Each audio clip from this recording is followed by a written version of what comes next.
transferred to grade R, and ultimately I was sent to do grade 1. My experience having been in grade 1 is very interesting because I loved taking a raw product and bringing it to life. So I love teaching grade 1s because I can bring the best out of children. And for me, I love it. I love just starting a child from not knowing to how to write and read, and just make them to be reader friendly, if I might say that. So it has been quite a journey at BCA. More than 20 years at Barachel, and I've enjoyed being here. Yes, I've left a few times, but then I come back because I believe that's what God purposed for me. And I love working here. I love the children, and not giving away my age, I'm already teaching like 3rd generations now. My goodness. And most of the children that comes here, it's because the sisters or brothers, siblings have been I've taught, so then the referral, it's like that. Okay. It is very interesting to do this phonetic reading because for me, that's the way to teach the children to read. If you can't do phonics, then your reading is very difficult. So yeah, phonetic way is the way for me. So I think this foundation program of the AEE is excellent. Having worked with it for more than 20 years, I've seen miracles. So what are some of the challenges that you have faced with the kids, grade 1s? Challenges are there, especially if children were not stimulated at a young age.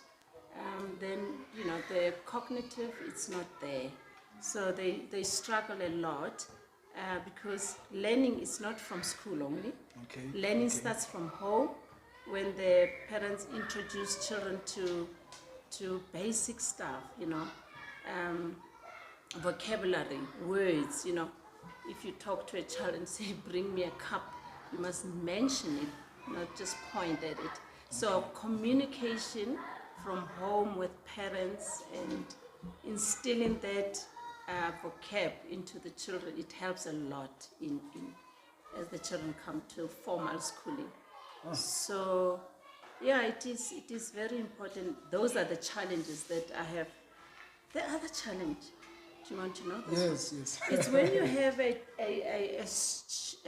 child that has got challenges, if I may say, and you bring it to the parents' attention. Usually they take it very hard or negative, and most of the time they actually think that you're picking on their children. So that's part of the most difficult part in teaching. I don't know if other schools experience, but having been here, I have experienced that generally, even from schools I've been before, is when you try to bring your expertise or your understanding, then parents take it a bit harder or negative. So, but if you persist because you want the progress of the child, then the parents, should help you to see the progress of the child. So how do you assess a child's progress? To see that they are progressing, how do you assess to see? Well, the measuring stick is the test. With our program, we've got checkups, which is your mini test, and then we've got self-test, and then from there they write a test. That's how we assess them.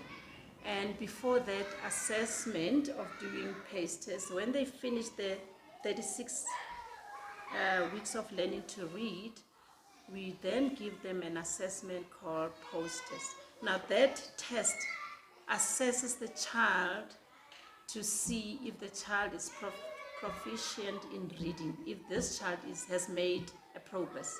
Okay? So then after that, if the child hasn't, we do a review PACE. We do revision, if I may say it, okay, in the known language. So we do review. So then I start them all over again with a phonetic sound and reinforce. Then again, I retest the child to see if this child is capable of. And then from there, then we go to a formal reading, which we use the English, science, social study. Then that's where they build words. Yes. And then they do build sentences, comprehension. Yeah, it's a long road. So, do you focus on strengths or weaknesses? Both, actually. Both. It gives me joy to see those ones that have strengths. And when they have strengths, I utilize that, you know, because it gives me joy that the child has progressed. And those that are weak, I intervene and I help where I can. Like I said, if I think this child needs some assessment from professionals, then I refer. I do referral to psychologists or to OTs. Yeah, that's how you go about. How do you motivate your students? Well, I give them, you know, these are 6 and 7 year olds, so Yes. the words is just to encourage them that, you know, if they have read to me, they're like, wow, and I give them a star and a smiley face. So for them, it's like, wow. No sweeties, nothing. Yes, I do once in a while. Yeah. But not a lot, because for me, sugar is not good for them. Yes, yeah, I avoid them, but I do. What can parents do at home to help their kids? Advice that you'd give to the parents, you know? I would actually encourage parents to have children, you know, to do things more hands-on, you know, tactile stuff, touch, play a lot, you know, not only the TV and the gadgets, you know. Yes. Because children, and another thing that children now struggle with, it's auditory. Children, they see, but they can't recall. Okay. So, because that is not stimulated due to too much always on your, so they're looking, but they're not grasping. Okay. So that's why I said it is important that parents communicate with the children. You don't just point, you know, you don't just say, bring me that, you know, talk to them and use words that the children can be able to hear and articulate and see. Then in that way that you are getting some stimulation to your brain. Because a lot of times children just watch TV, they're always on their cell phone, and it's become a norm that because we are so busy, the world is very busy, and we just hand them. Technology is taking over. Yes, technology has definitely taken over. So for, you know, to make the child keep quiet, you just give them a cell phone and they carry on, you understand? So actually values of family communicating has dropped a lot. So there's no interaction among people.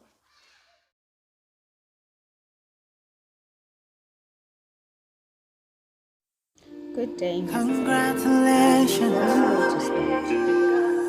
But what I'd like to say is Atlahang has been there. It's been her first year. For the past 8 months, I've seen a selfless kid, confident, dedicated, disciplined. She knows how to read. She even corrects me sometimes. and that's amazing. That's beyond my expectations. I just want to say thank you to you, and just want to say thank you to the school. I don't know which curriculum you're teaching them, but I know that it's beyond excellent. And for that, I'm forever grateful. And may the good Lord continue to bless you and the school and everything that you guys are doing, because I am very, very happy as a parent. With that being said, thank you, ma'am, and may the good Lord continue to bless you and the school and the great work that you are doing, really, and your teachings.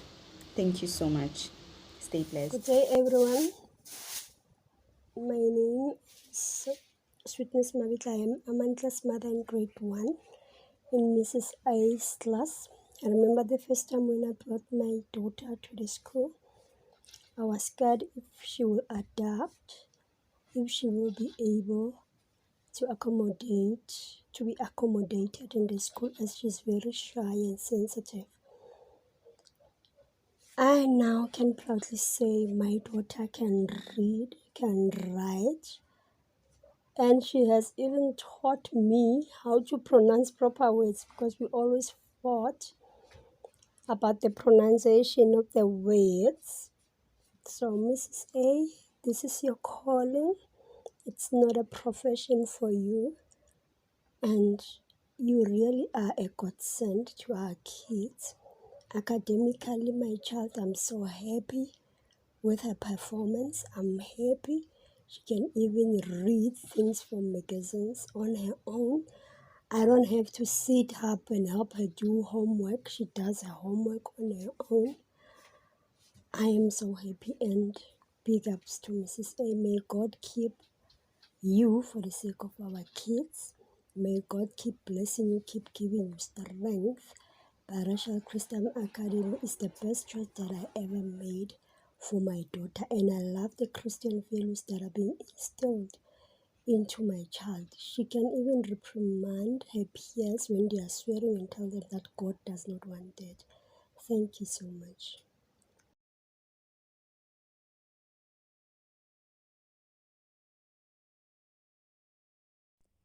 Good day, my name is Tolofelo Ndaba. I'm a parent of Umpile Ndaba, who's in grade 1 under the supervision of Mrs. A. I'm going to share a little bit of experience that my daughter and I had about the Learning to Read program during the first 36 weeks of the curriculum at school. Why am I saying the experience I had with my daughter? Is because the success of her being able to read was also depending on the support and the encouragement I offered her. First of all, I just want to say that I was excited about my daughter going to start the Learning to Read program, knowing how good and effective the program is. I just couldn't wait for her to start reading on her own. But little did I know that Umpile would also enjoy the program. Umpile was only 5-year-old when she started her first grade, and at that age, starting the Learning to Read program for her was not a struggle. Thank you to the phonetic sound. The very first thing that Umpile did when she brought her reading for the first time at home, she would quickly go and change her school clothes, bring her reading file, and say, "Mommy, I have homework." That's how excited she was. As a parent, I was very happy to see her excited to introduce the new sound learned at school and also to apply the skill learned of blending sounds. As soon as Umpile mastered the sounds, her reading and confidence improved. She is now able to sound out words quickly and easily. Over time and with practice, she begins to read more challenging words with confidence. As young as she is now able to read sentences. Not only that, but also comprehend what she's reading. In a nutshell, Umpile's experience of learning to read has improved the love for reading in such a way that when she sees letters or words on billboards, she attempts to say the word or sound out the letters as sounds. Learning phonics for Umpile was the best way because it offered her the tools to read. Thank you.